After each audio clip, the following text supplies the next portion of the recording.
Good morning, Chris Vernon with Vernon Litigation Group. Today I want to talk about investments that go really bad. In other words, at the end of the day, whether some of the hot things now are cannabis investments, art investments, other little bit crazy investments in which you're pitched a wild return and then it turns out you lose all your money.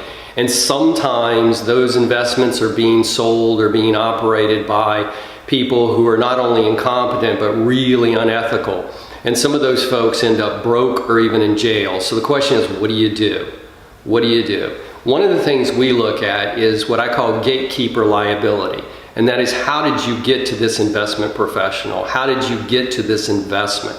And if you got to this investment because somebody recommended them, then you might want to think about, what are they getting paid for that recommendation? Or did they represent to you that they did due diligence, which they didn't actually do? In those cases, there may be liability for that gatekeeper who essentially made the investment professional or the investment look more credible than it actually was.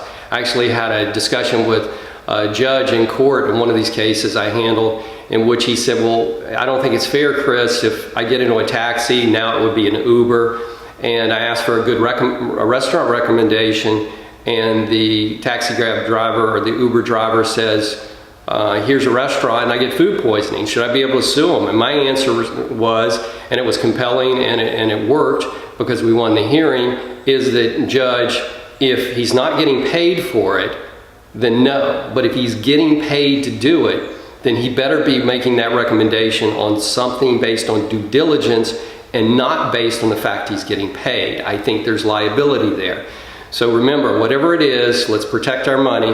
But if you need to look at liability after you've lost your money, let's look at all the avenues. Have a great day.